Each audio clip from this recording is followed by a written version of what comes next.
mukhang may ginurgur na naman. Tingin ko ginurgur, pero ang sabi nagpakamatay daw. Nagpakamatay raw. Dahil sa kahihiyan. Kasi iniimbestigahan na. Bakit? Kung ikaw ay kumamkam, katulad ni Nazaldico, at si Tambaloslos nga pala, sabi ni Kiko Barsaga ha, pupuslit daw yan ng bansa eh, bago masipa si Marcos Jr. Ano, very optimistic din si Kiko Barzaga no, na masisipa si Marcos Jr. ngayong buwang ito. Pero bago daw masipa si Marcos Jr., aalis daw ng bansa si Tambaloslos. Lalayas daw. Check ko nga kung ano yung verbatim ng post ni Kiko, no? Ha?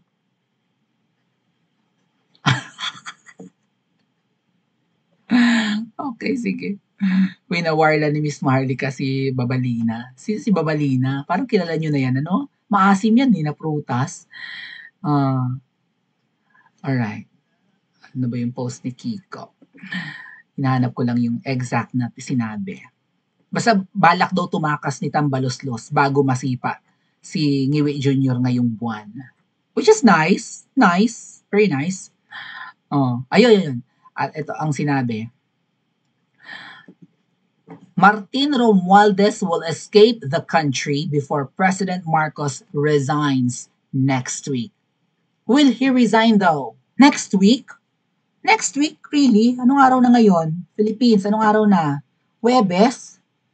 So, okay. So, 16 kasi ay linggo, itong paparating na linggo, hanggang 18 yung rally. So, hanggang Martes. So, sabi niya next week magre-resign. So, mapag-resign kaya ng 3 araw na rally ng Iglesia Siniwi? I hate to rain on your parade, mga kababayan, pero hindi yan magre-resign hanggat pang 3 araw lang ang rally nyo. Lalo't announced na 3 araw.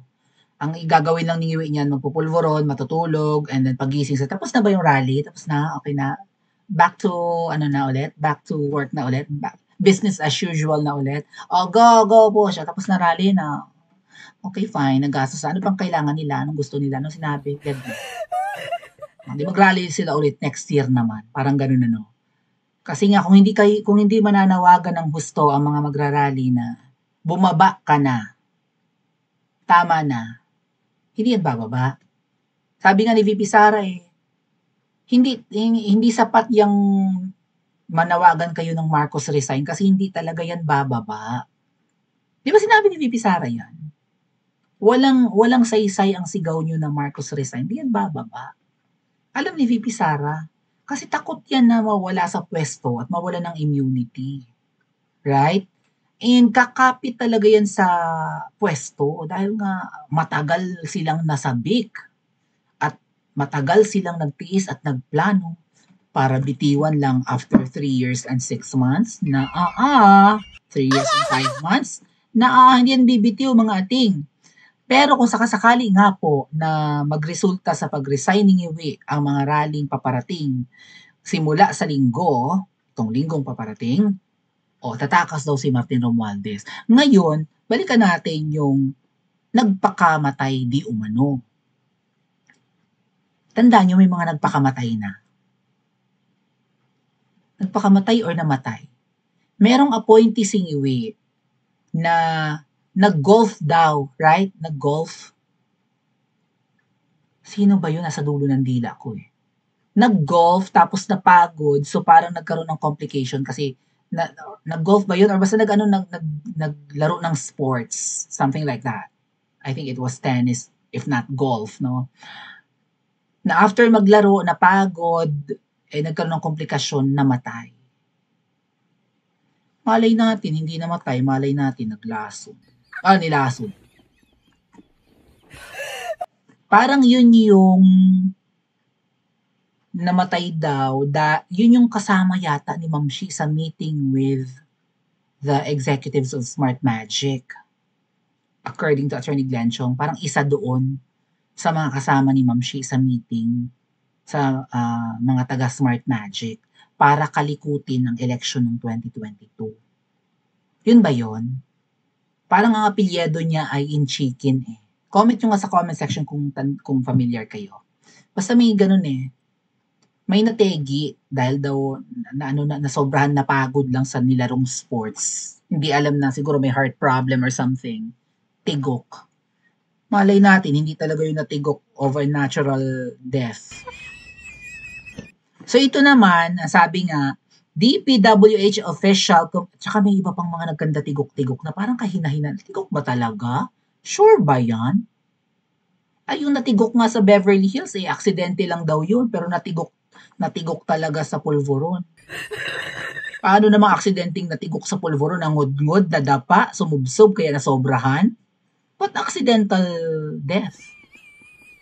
Ba't ang dami nagkakandamatay, right? Parang ganon. So, nagpakamatay daw ang isang DPWH official amid flood control scandal. A senior official, so mataas ang katungkulan, of the Department of Public Works and Highways, DPWH Sorsogon 1st District Engineer Office, reportedly committed suicide, baka bawal sabihin, by hanging himself due to pressure brought about by the ongoing investigation into flood control anomalies. In a Facebook post shared by a DPWH employee, the victim was identified as the chairman of the Bids and Awards Committee of the DPWH Sorsogon District Engineering Office. Sino kaya yun, no? The Batas PH has reached out to DPWH Region 5 Director Virgilio Eduarte, but he has yet to respond as of this posting. So, chairman ng Bids and Awards Committee. Sila yung nag-a-approve kung sino ang kukontratahin. So, kung maanomalya yung kanyang pangungontrata bilang chairman, like humihingi siya ng kickback, ba't siya magbibigti? Pwede naman siyang tumakas. Sino ba yung mga namamayagpag ang kanilang flood control projects in Kabikulan? Right? Malamang si Zaldimo. So, hindi kaya associated yung nagbigti kay Zaldimo? Or wait, may isa pang ginurgur, di ba? Saan nga yun? May isang tinambangan sa norte, somewhere in the north. Nag-vlog tayo tungkol dyan, like months ago or wala pa. May tinambangan babae. Right? Engineer na babae, tinambangan yung van, nirat-rat, binangbang. Bata pa yun eh. Engineer. Parang somewhere in the north. Like Ilocos area. Binangbang. So, pwede kasi mga whistleblowers yung mga yun eh. Baka mamaya, maka-Duterte pala at tagilid, right? Weakest link. Teka, baka delikado tayo, baka kumanta to eh. Right? O kaya naman, kapag nagkakausap-usap na, teka muna tol, pre. Parang hindi na kaya ng konsyensya ko. Kesa naman, 'di ba? Sabi nga ni na Diskaya, 'di ba? Hindi na nila kaya na buong Pilipinas ang galit sa kanila, kaya naging whistleblower sila at lumantad sila sa Senate hearing, congressional hearing, para maging state witness. Mas maganda na yan na iilan lang ang galit sa kanila na masasagasaan sa kanilang kanilang papangalanan kaysa buong Pilipinas ang galit. Baka ganito rin yung mentality nung di umano yung nagbigti. Paano nagpakatigok? Nagbigti or nagbangbang ng sarili? Nagtutok ng baril sa bunganga or whatever. Naglaslas. Basta kinitil niya ang kanyang buhay. Ano sa tingin niyo mga kababayan? Ba't ganito ang nangyayari? Nagkakandagurgur. Nung sumabog ang iskandalo ng flood control at ghost projects, may mga nagkakandagurgur. So, baka kung weakest link ka at mukhang kakanta ka, ganyan ang kahihinatnan mo. Na-pressure lang bang talaga? Na-konsyensya lang? Natakot? Paano matatakot sa taong bayan? Pwede namang nagtatago nga si Zaldimo, kaya nga ni Zaldimo magtago. Kung marami kang nakamal na datong sa anomalyang ito, abay, umiskapo ka na. Tama? Or magtago ka. Ba't mo kikitilin ang buhay mo? Sa anong dahilan? Konsyensya? Na konsyensya? Ano yun? Hindi talaga ako naniniwalang tumahatak ko yan, nagbigti or na-pressure lang. Ang mga naunang henerasyon hindi marupok, tama? Matitibay tayo, di ba? Hindi tayo yung madaling ma-depress. Hirap na nga tayo sa buhay, push pa rin, go pa rin. Hindi tayo katulad ng mga batang henerasyon ngayon na mabigo lang sa pag-ibig ay ganyan, nagpapatiwakal. Kung kayo ay nagkamal ng salapi, 'di ba? Kumamkam kayo ng malala at kasama kayo sa anomalya, ay halang ang kaluluwa ninyo. Right? Malamang hindi kayo nakakaranas ng ganyang, wala kayong konsyensya. So paano kayong madidepress?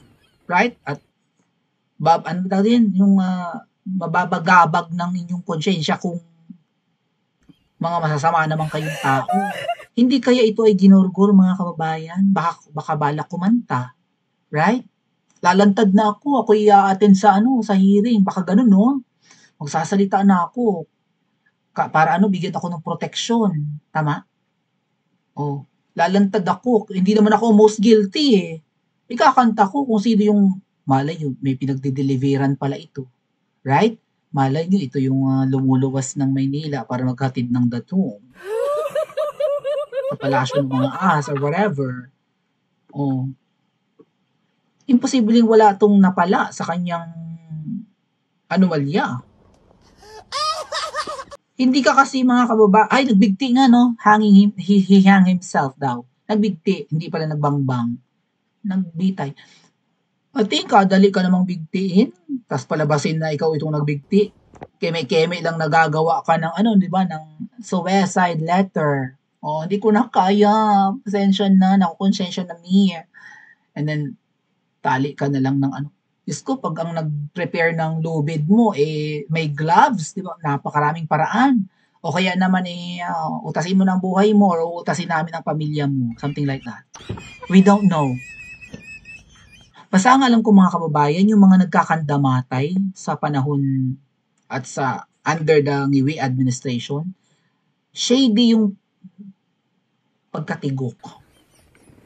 Right? Ang daming nagkakanta-tigok-tigok ngayon na parang, talaga ba? Natigok dahil lang napagod sa nilarong sports? Talaga ba? Ay ang mga kritiko ang mga pumupuna sa pamunuan ni Ngiwi, kung hindi ka kayang pakiusapang tumahimik at bumaliktad, kaso abutin mo. Kung hindi kaso, baka, ayun ka, ngangak-ngak pa lang ni Mangga, Di ba ano sabi ni Mangga kanina? Ang pamilya daw, hindi naman niya tinukoy ng diretso, pero parang si Guteza, yung whistleblower, ang pamilya daw ni Guteza ay hinaharas. At magre-recant na raw si Guteza ng mga sinabi. Babaliktarin niya ang kanyang mga sinabi kasi pinipressure. So itong mga posibleng bumaliktad at tumambling, bago ka bumaliktad, baka inunahan ka na. Dala lang ba ng konsyensya mga kababayan kaya hindi na kinaya at nagbigti na lang? Or ginorgor? Pakicomment nga po sa comment section at mag-like at subscribe din po kayo.